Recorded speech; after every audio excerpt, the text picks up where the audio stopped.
Sr. Secretário de Estado, muito obrigado pela sua presença e pela sua disponibilidade. Eu começo por esta questão da Líbia. Eu creio que é cada vez mais evidente que a suposta bondade da resolução encobria a vontade dos falcões da guerra de alinhar numa guerra civil de um dos lados da guerra civil. E a verdade deste encobrimento de intenções mais ou menos assumidas é, de facto, gostemos ou não de um dos lados mais do que do outro, a verdade é que transparece da afirmação, que aliás foi feita na introdução inicial pelo Sr. Secretário de Estado, de que a condição da negociação e do cessar-fogo é o abandono de um dos lados. É quando se diz que o líder de um dos lados, gostemos dele ou não, tem que abandonar, o que é que se está a impor. E, portanto, sobre isto, por mais espuma que ocorra, ou por mais argumentos de vítimas que naturalmente há, e há de parte a parte de facto, e que eram preciso evitar, por mais argumentos que existam, existe uma intervenção armada numa guerra civil de um dos lados, ao lado de um dos lados. E o resto é conversa diplomática para, enfim, para reuniões sociais. Perdoe-me a ironia, mas é exatamente isto. Voltemos ao tema do mais importante para nós, naturalmente, em termos globais não sei se será, mas eu já disse que tinha dito. Se quiser, não podemos entrar em diálogo. Não, mas eu respondo, Sr. Deputado. Deputado Honório Novo. Aliás, eu disse-o implicitamente. Sabe, quando nós estivemos em ditadura fascista, o PCP nunca defendeu uma intervenção externa em Portugal. Sabia? Não sei se é uma resposta para si, mas tome-a como uma resposta. Prosseguindo,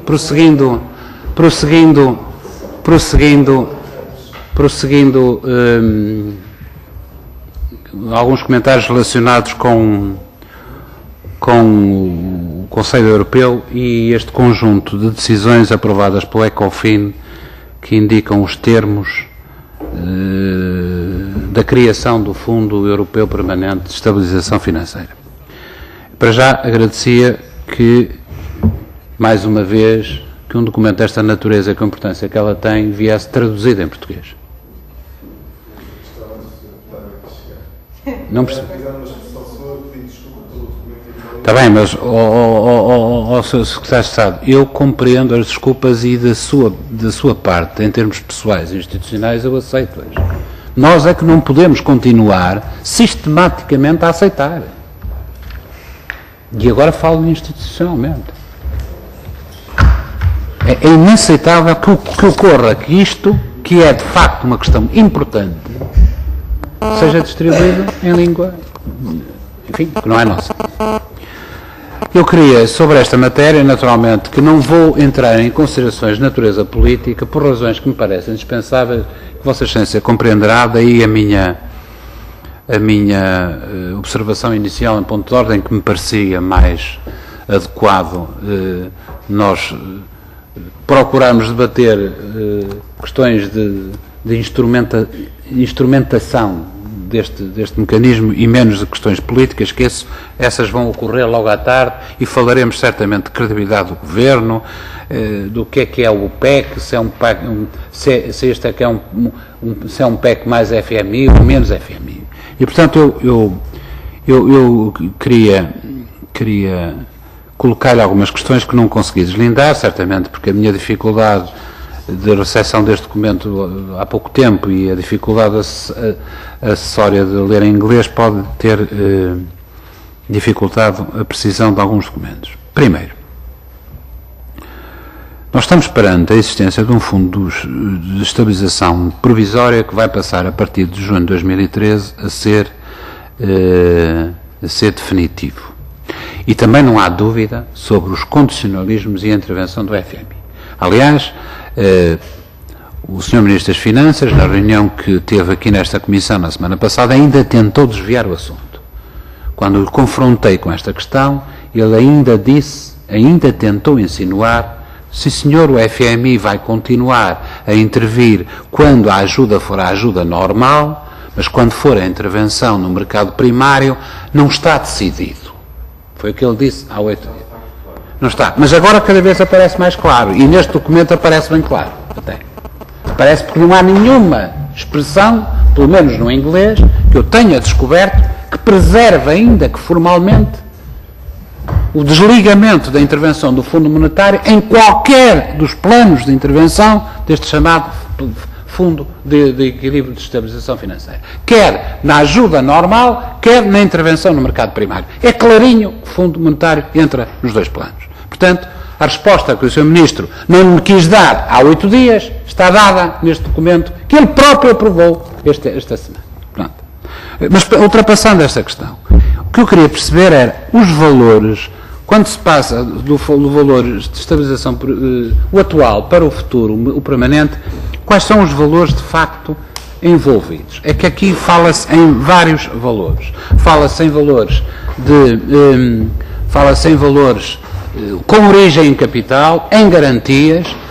Eu queria perceber exatamente qual é a sua origem em capital, em garantias, em avales, e qual é a origem da participação financeira do Fundo Monetário Internacional, que aqui nunca é assumido. É subentendido, mas nunca é clarificada a intervenção. Não é só ao nível do condicionamento, é a participação financeira do próprio Fundo Monetário Internacional neste fundo.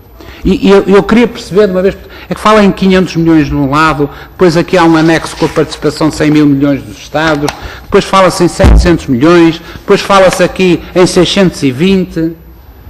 Há vários números que não ligam aparentemente uns com os outros. E eu agradecia que nos ajudasse a perceber isto, por favor. Segunda questão. E sobretudo a participação financeira do fundo. Há aqui um momento em que se diz o seguinte: o fundo cria uma instituição própria, uma organização institucional própria, um conselho de governadores. Não sei se é assim que se chama. Que é constituído por representantes dos Ministérios das Finanças. Mas depois diz aqui a determinada altura, este fundo, ou melhor, este Conselho de Governadores é que vai administrar, fiscalizar, aplicar as multas decorrentes do incumprimento das obrigações dos Estados membros do euro do Pacto de Estabilidade. Isto é, vai haver uma competência delegada daquilo que são as competências da Comissão e do Conselho Europeu neste Conselho de Governadores para aplicar o conjunto de sanções e de regras que estão, enfim, inerentes ao cumprimento do Pacto de Estabilidade. Parece que é isto que está subentendido, pelo menos no segundo parágrafo da página 2 deste documento. Terceira questão.